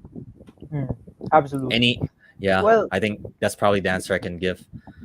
I think I personally don't think those CEOs are actually just short-term leases while waiting for the delivery of all of its Airbus A320 Neo family aircraft because they have plenty more aircraft on their backlogs, the Airbus A320 Neo. And yeah, they're just waiting for them because part of the corporate sustainability initiatives of Cebu Pacific is to operate an all Airbus A320 Neo all Airbus Neo because this includes the Airbus A330. So an all Airbus Neo fleet by 2028. So uh, well, it's a bit long term when you think of it. It's 5 years from now, but that's their main goal. So I think these A320 CEOs that are being leased, they're actually around 14 years or 15 years old already. They're just really a stopgap measures in order to fill the aircraft shortages that's happening right now. So yeah, that should. I mean, that's really like engines, and then our discussion with engines here. So what other things? Anyone else have other things that we want to discuss besides aircraft engines? Because I'm not an aircraft engineer, so I'm not gonna be able to be like But yeah, from basic layman's terms, the engines are just one of the components, and then you also have to take care of the navigation systems, the cockpit equipment, and then even like the APU, you know, and also the components of the aircraft, the wings and all that stuff. That's a whole different chat, though, whole different topic. So there's like one little part can basically could screw up a whole flight, basically, right? Or delay a flight, Yeah. maybe. Yeah, I Mm, mean, that's just and it's just like your car. You just have like a flat tire is gonna cause a delay, and you have something, you know, messes up your absolutely. engine. Yeah, you're gonna have. It's just basically, we're just dealing with machines here. You The know. thing is, unlike cars, no, in aviation, we are flying that aircraft, that piece of metal, and you're trusting your whole life on that piece of metal, flying you 30,000 feet or more up in the air. So there's really not much time or not much room for error, really. And there should we really should follow protocols even if Yeah. it's just a minor issue or inconvenience, because life matters and there's no room for error in aviation. Yeah, that has been highlighted with the 737 Max situation, and I think everybody now would be like, there's, it's a small issue maybe in the newspapers, but or like, oh, it's just broken, whatever. But to the airline and to the aviation authorities, this is a big deal. A flat tire could mean like the difference between, God knows what. Mm. Okay, so MD mentions since there's reports that AirAsia will get some A330s and A321s, will AirAsia Philippines have AirAsia X Philippines? That'd be a very interesting move, actually. Yeah, I We'll mean, see. it seems like that's the direction we're going with the A330s.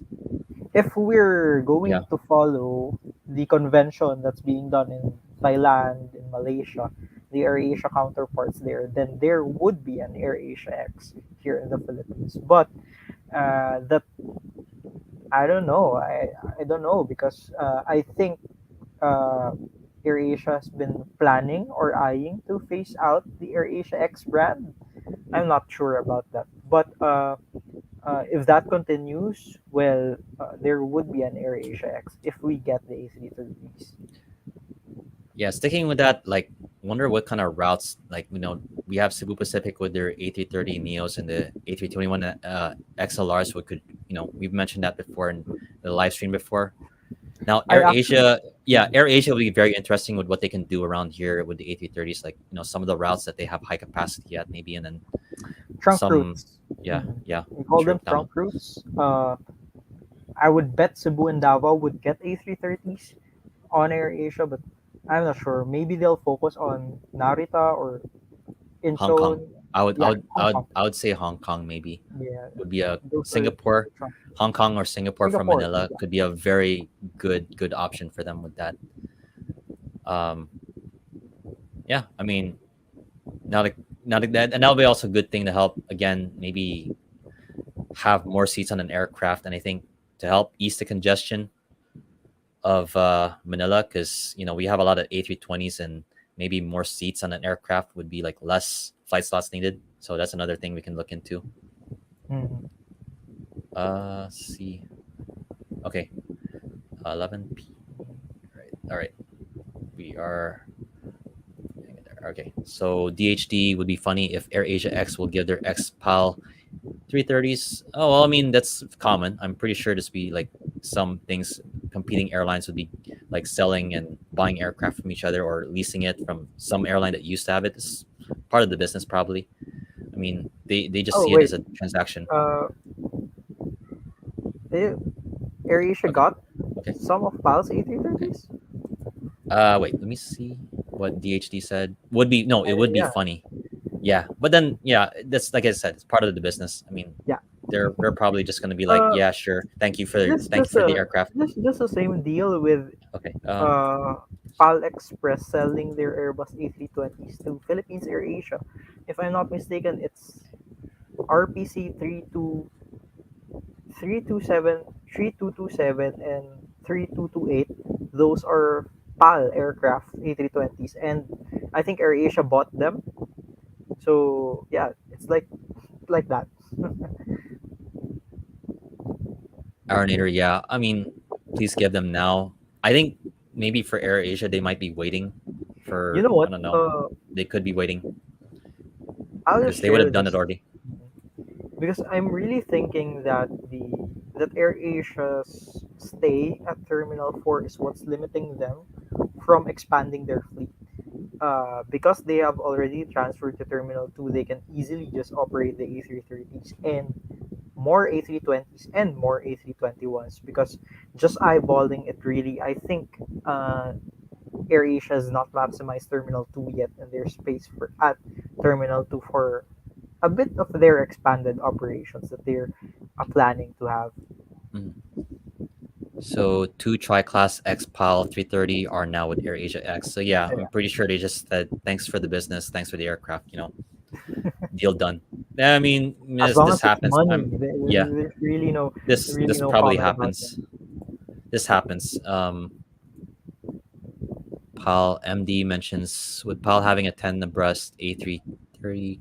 Kobe explains did make a point about Pal competing with Cebu Pacific at our height. Okay. With other international airlines, observer Pal using 10 abreast. I'm not sure what he's referring to here, but this is the Uh, configuration, right? but Those. I think MD is referring to uh, if airlines would follow uh, PAL's decision to use 10 abreast seats on the Airbus A350 1000s. Mm, Well, yeah, it depends on them. It depends on the airline. So maybe I think PAL will also not be the first A350 operator using 10 abreast. I think mm. there is another airline slated. I cannot name drop it because I might be wrong, but I think there's another airline slated to receive a 10 abreast A350 1000. Yeah. Mm. Yeah, it's like more seats, I guess. What's the normal? I have never been on an A350. What's the normal configuration on that? On the A330. 'Cause- yeah, on the A330. I've never been on that though, so Well, on Cebu Pacific's A330, it's a 333 config, yeah. 9 abreast. Yeah, that's like imagine like 460. Yeah, it's still a talking point with A330s like 460 people on that one Wow. big plane. Yeah. Uh, And everybody's like, "Oh, this is the most densely configured A330." I'm like, "Oh, and we happen to have it here in the country." So, French B and Air Caribs.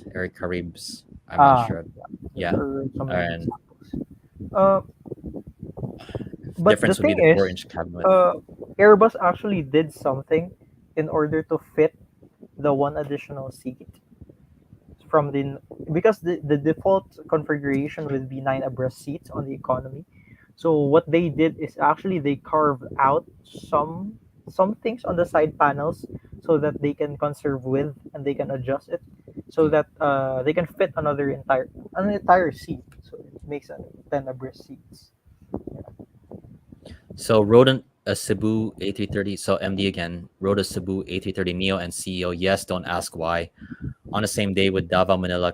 Well, that's the airline scheduling. I mean, yeah. I mean, and also maybe I'm not sure if you saw it in your ticket. You probably like, yeah, okay, whatever. I mean, that's just No, airline scheduling. you know what? I'll be frank with you.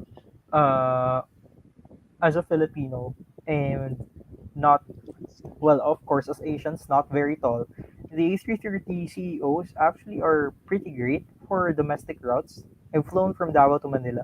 It's not great. I mean, well, great is such a big term, but it's it It fits the yeah need. It serves its yeah. purpose. Yeah, I It think serves that's its for the lack of purpose the better term. for Yeah. it's just a 2 hour flight, so I think that's good. I think if you're just going to Hong Kong, that's good. Singapore or Osaka, siguro. I think I'll four be having hours. doubts. Yeah, Uh, Osaka's pushing it already. That's 4 hours but for five but hours. God, I really Yeah. really pity those flying Manila to Dubai on those A330s. Oh, don't forget the Uh, Sydney passengers. the Sydney passengers. But Yeah, the Sydney and Melbourne. I hope. Well, the thing is, Yeah. passengers want lower fares, and we can only give them to them with this kind of configuration. And the thing is, Filipinos are not very picky as long as they, in general, especially me, I'm not very picky when it comes to that. As long as you get to fly your intended destination at a much Yeah, discounted rate, then why not? yeah. We are I mean, so thrifty. yeah. So, anyways, yeah, that actually goes into like again, some of the airlines, like you mentioned, the down gauging of some routes, and then in some cases there are the up gauging. Like our natives bring up the Manila to Jensen sometimes gets an A350, and I'm pretty Even a sure triple this, seven. yeah, triples. This used to be before because I know Jensen seems to be getting this big aircraft for. I'm not Yep. sure what's the exact reason, but The um, exact reason is cargo okay. Oh, tuna, okay. uh, because Noel that's Noel Phillips on Cebu A330 CEO and Neo, yeah, and Phillips from I think Simply I saw Aviation. that. I think I saw that review on Yeah, the. Is that the one from Manila to Bangkok? Is that I. I think that's the one. That's when how long ago was that video? Let me see. Maybe I'll rewatch and recall it I if don't I've know, seen it. The but I leg think room. I'm it's a yeah. bit I too. mean, if you're not Filipino and then you're not or you're tall or you're tall, then this is like yeah, the seats are going to be like oh boy, Well, good luck. these these cabin configurations are really not designed for foreigners, especially those who are very tall, because when you fit in the seat, you'll have a problem with your knees, with the leg room. So that's something you need to consider when Yeah, you're tall. 8 hours. Oh man, I can't imagine that 8 hours on that kind of. Anyways, yeah, I mean that idea is just making me a little bit wary of that right now. So we'll switch gears here. So Chef JP's vlog on the Paris Air Show is showing Pal's captain stand looking inside Qatar Airways. The A350 1000 was fun. The Qatar staff was very proud to tell Capstan that theirs is the best. Well, I'm pretty sure that this Qatar Airways, their standards are higher. So you know, yeah, of course, I'm pretty sure it's a flex on them. Okay, whatever. I mean, Manila Dubai on CEO and Manila Bangkok on. Okay, see, that's airline scheduling. I can't tell the airlines what aircraft to use on a route, but apparently, it was so painful for Pyle to fly Melbourne just to life. This is not Actually, Arnator. This was you know not what? the yeah. For Arnator, can In- I ask? This is the old configuration, right? This is not the one with the IF, the newer IFEs. Because Oh my I've goodness. just recently heard that some of the A330s of PAL are being reconfigured in Clark. So I'm Okay. not pretty sure with the updated reconfiguration if it's a different seat number. I think what they're trying to do is they're increasing seats on some of the classes, on most of the classes really.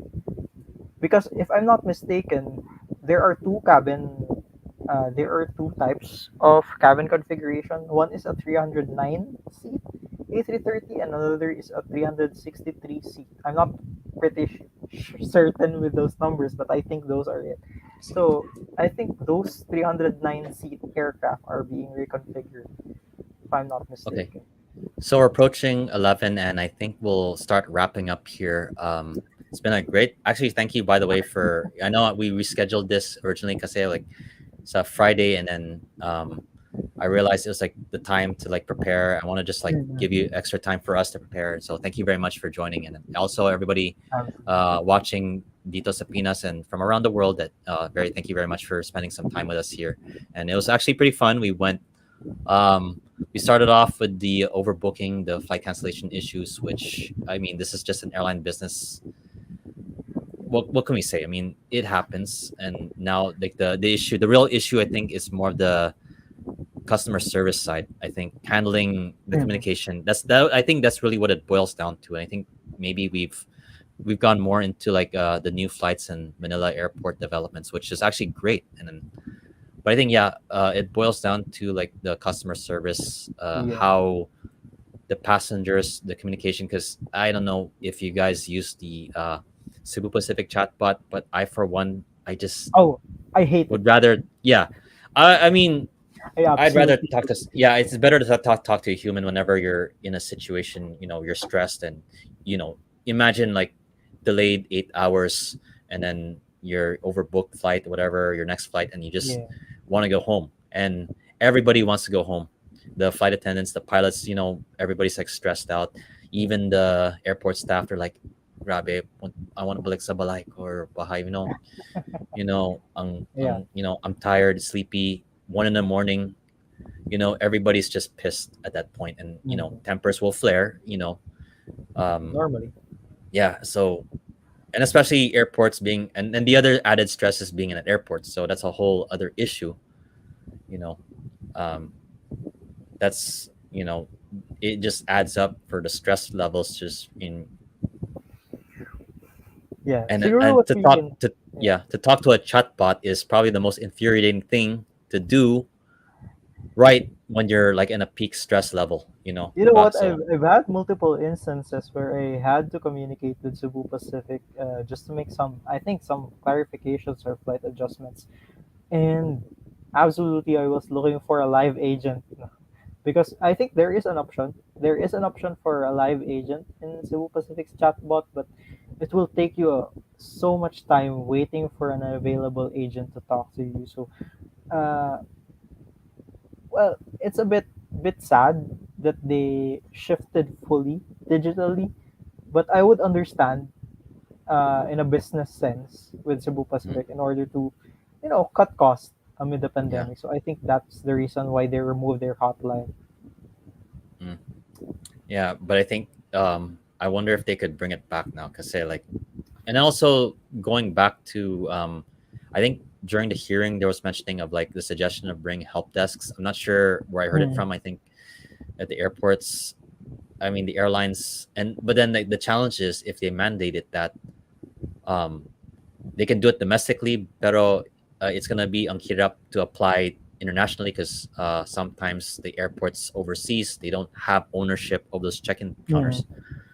So maybe at their ticket office, pero the other issue with that, that leads to another problem, like maybe their airport office is only open at certain times. So Yeah. yeah, easy to, I think very easy to implement domestically. I think that can be just give that exemption for the international, because say like they don't have full control of their position or their locations outside of the country, but at least maybe Manila, Cebu to start off, like those help desks, whatever.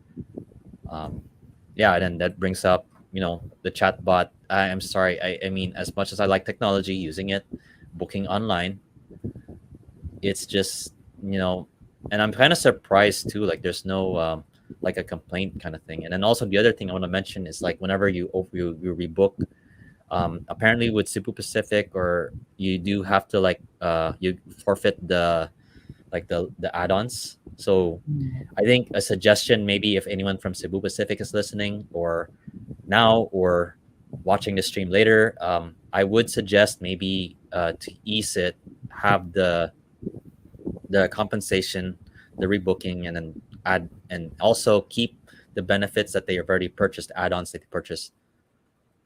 So, and the last, I know we're going overboard here with our plan here. We're gonna get close to closing up here. Davao parallel taxiway fit on aircraft like wide bodies when? I believe the Davao. Dirk, actually, you might want to discuss this.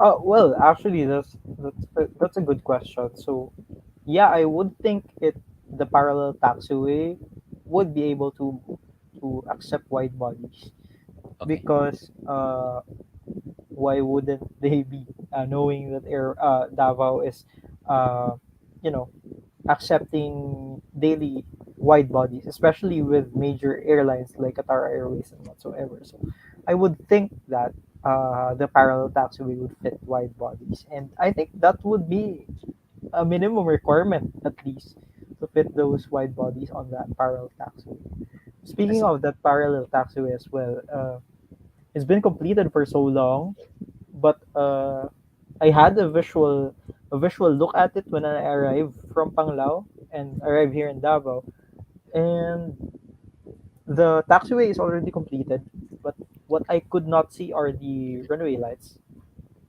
Yeah, Okay. I mean, not the runway lights, but the taxiway lights or the lighting system. So it's not installed yet. So I think those are things that they are going to work on in the next few months.